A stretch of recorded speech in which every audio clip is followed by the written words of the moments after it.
ये कहानी किसी एक बादशाह या महलात की नहीं है। ये कहानी है इल्म से उठने वाली और गुरूर में डूबने वाली एक अजीम सल्तनत की। ये कहानी हमें बताती है कि कौमें कैसे बनती हैं, कैसे बुलंद होती हैं और कैसे खुद अपनी गलतियों से टूट जाती हैं। सन 750 ईस्वी इस्लामी दुनिया एक बड़े मोड़ पर खड़ी थी। बनु उमैया की हुकूमत कमजोर हो चुकी थी और अवाम में नाराजी फैल चुकी थी। लोगों ने इंसाफ और हिकमत की तलाश शुरू कर दी थी। इसी माहौल में एक नई ताकत खामोशी से उभरी, जिसे आज हम अब्बासी के नाम से जानते हैं। अबुल अब्बास अस-सफ़ाह ने खिलाफत संभाली। उसने अपने मुखालिफिन का सख्ती से खात्मा किया और एक नए दौर की बुनियाद रखी। लेकिन असल हिकमत और मंसूबाबंदी उसके भाई अबू जाफर अल मंसूर में थी। मंसूर ने फैसला किया कि एक ऐसा शहर बनाया जाए जो सिर्फ दारुल हुकूमत न हो, बल्कि दुनिया की रहनुमाई करे और इल्म और फन का मरकज बने। दरियाए दजल्ला के किनारे एक नया शहर वजूद में आया। इस शहर का नाम था बगदाद। बगदाद ईंटों से नहीं, बल्कि इल्म, फिक्र और हिकमत से बना था। हर गली, हर मोहल्ला, हर बाजार में इल्म की खुशबू थी। बगदाद जल्द ही दुनिया का सबसे रोशन शहर बन गया। फिर आया हारून अर रशीद का दौर। वो रात के वक्त आम लिबास में निकलता और अवाम के हालात खुद देखता था।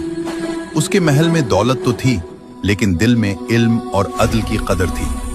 बगदाद की गलियां रोशन थी, महल्लात में चिराग जलते थे, मगर असल रोशनी दानिशमंदों के दिमागों से निकलती थी।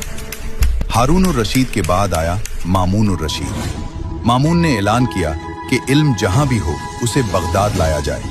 इस मकसद के लिए कायम किया गया बैतुल हिकमा। ये दुनिया की सबसे बड़ी लाइब्रेरी थी, जहां यूनानी फलसफा, फारसी साइंस और हिंदुस्तानी रियाजी को अरबी में तर्जुमा किया गया।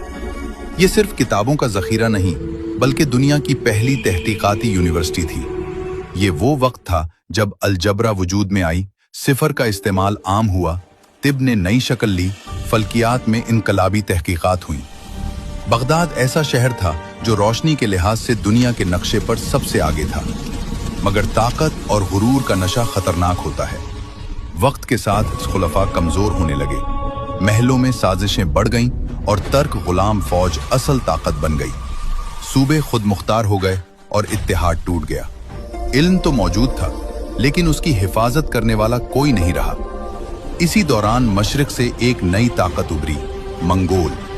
चंगेज खान के बाद उसका पोता हिलाको खान इस्लाम की सरजमीन की तरफ बढ़ा।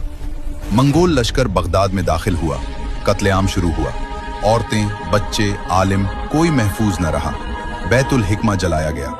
लाखों किताबें दरियाए दजल्ला में फेंकी गईं, इतनी कि पानी सियाह हो गया। खलीफा अल मुस्तासिम कत्ल कर दिया गया। 500 साला अब्बासी खिलाफत एकदम खत्म हो गई। मगर अब्बासी खिलाफत के असरात खत्म नहीं हुए। इसके इल्म ने दुनिया की समत बदल दी। बगदाद के दानिश्वरों के ख्यालात और तहकीक ने यूरोप की निशाह सानिया की बुनियाद रखी। आज की साइंस, तिब, फल्कियात और रियाजी इसी इल्म पर खड़ी है। तारीख हमें यह सबक देती है कि कौमें सिर्फ ताकत से नहीं बनती, बल्कि इल्म और अदल से बनती हैं। और जब इल्म को छोड़ दिया जाए और गुरूर इख्तदार पर गालिब आ जाए, तो तारीख उन्हें छोड़ देती है। अब्बासी सल्तनत खत्म हो गई, शहर जल गया, किताबें खत्म हो गईं, मगर उसकी रोशनी आज भी जिंदा है। ये कहानी हमें बताती है कि इल्म सबसे बड़ी ताकत है और उसकी हिफाजत हर नस्ल की जिम्मेदारी है।